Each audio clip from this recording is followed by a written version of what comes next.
مسیح خداوند میں آپ سب کی سلامتی ہو۔ میں لے کر آتی ہوں پاک کلام کی سنہری باتیں آپ کے لیے۔ آج کا ہمارا ٹاپک ہے خدا کی شکل و صورت۔ ہم خدا کے کلام میں سے دیکھ رہے ہیں کہ خدا کی شکل و صورت کس طرح کی ہے۔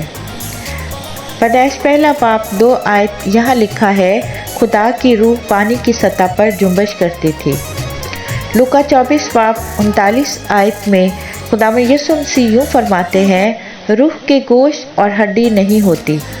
اور استثنا 4 باب 15 سے 19 آیت کا جب ہم مطالعہ کرتے ہیں تو یہاں صاف اور واضح طور پر خدا کا کلام ہمیں بیان کرتا ہے، سو تم اپنی خوب ہی احتیاط رکھنا، کیونکہ تم نے اس دن جب خداوند نے آگ میں سے ہو کر حورب میں تم سے کلام کیا، کسی طرح کی کوئی صورت نہیں دیکھی، تا نہ ہو کہ تم بگڑ کر کسی شکل کی یا صورت کی کھودی ہوئی مورت اپنے لیے بنا لو، جس کی شبیہ کسی مرد یا عورت یا زمین کے کسی حیوان یا ہوا میں اڑنے والے پرندے یا زمین کے رینگنے والے جاندار یا مچھلی سے جو زمین کے نیچے پانی میں رہتی ہے ملتی ہو۔ یا جب تو آسمان کی طرف نظر کرے اور تمام اجرام فلک یعنی سورج، چاند یا تاروں کو دیکھے تو گمراہ ہو کر انہی کو سجدہ اور ان کی عبادت کرنے لگے، جن کو خداوند تیرے خدا نے روئے زمین کی سب قوموں کے لیے رکھا ہے۔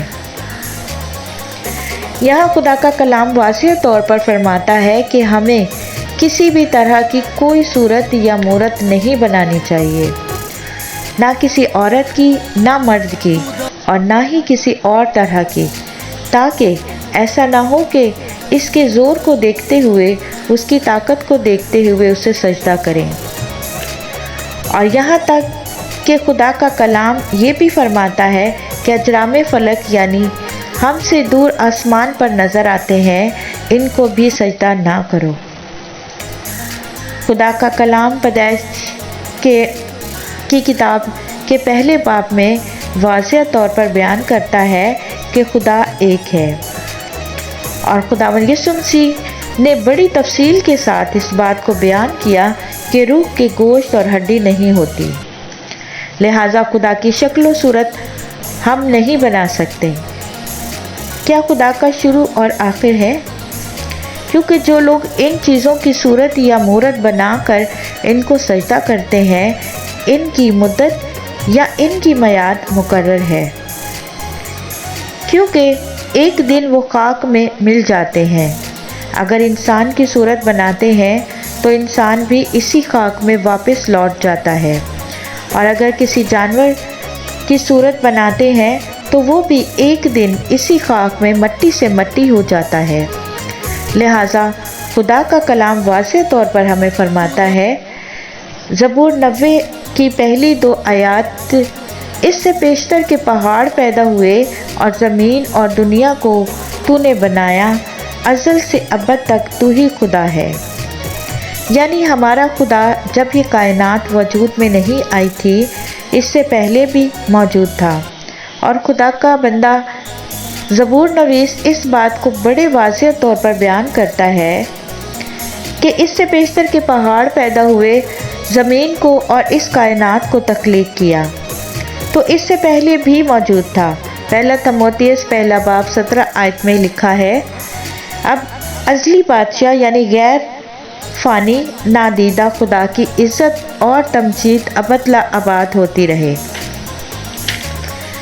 یعنی کہ وہ بادشاہ جو ازل سے ہے، جو فانی نہیں، مٹنے والا نہیں، ختم ہونے والا نہیں، اس خدا کی عزت اور تمجید ابد لا اباد یعنی ہمیشہ سے ہمیشہ تک ہوتی رہے۔ اور مکاشفہ 22 باب 13 آیت میں لکھا ہے، میں الفا اور میگا ہوں، اول اور آخر، ابتدا اور انتہا ہوں۔ یہ خداوند یسوع مسیح کے الفاظ ہیں جو کلام مقدس میں یوحنا عارف کی معرفت کہے گئے۔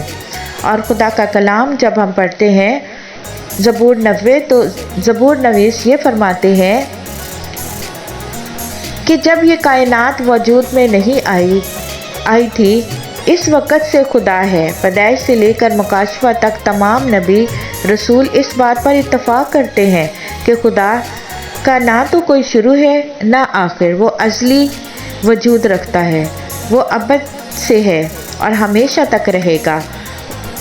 اس کے ساتھ ہم دیکھتے ہیں کہ کیا انسان کا شروع اور آخر ہے؟ پیدائش 2:7 آیت۔ اور خداوند خدا نے زمین کی مٹی سے انسان کو بنایا اور اس کے نتنوں میں زندگی کا دم پھونکا تو انسان جیتی جان ہوا۔ یہاں پر ہم نے واضح طور پر دیکھا ہے کہ خدا نے زمین کی مٹی سے انسان کو بنایا، تو گویا انسان کا شروع اور آخر ہم دیکھتے ہیں۔ پیدائش 3:19 آئے تو خاک ہے اور پھر خاک میں واپس لوٹ جائے گا۔ گویا جس انسان کو خدا نے مٹی سے بنایا اور مٹی سے بنانا اس کا شروع ہے، اور تو خاک میں واپس لوٹ جائے گا۔ جب وہ اس دنیا سے چلا جاتا ہے تو پھر اسے خاک کے سپرد کر دیا جاتا ہے، یعنی کہ مٹی کو مٹی کے سپرد کر دیا جاتا ہے۔ خدا نے انسان کو زمین کی مٹی سے بنایا اور پھر اسے زندگی عطا کی۔ انسان اس دنیا میں چند سیکنڈ، چند منٹ، چند دن، چند ہفتے، چند مہینے، چند سال یا سال ہر سال زندگی گزارتا ہے، لیکن ایک وقت آتا ہے کہ جب وہ اس دنیا سے رخصت ہو جاتا ہے اور پھر اسے خاک کے سپرد کر دیا جاتا ہے۔ خداوند آپ سب کو اس کلام کے وسیلہ سے بڑی برکت دے۔ بنے رہیں ہمارے ساتھ، رائٹ وے چینل کو لائک کریں، شیئر کریں، سبسکرائب کریں تاکہ خدا کا کلام آپ تک سب سے پہلے پہنچے، اور خداوند آپ سب کو بڑی برکت دے۔ خدا حافظ۔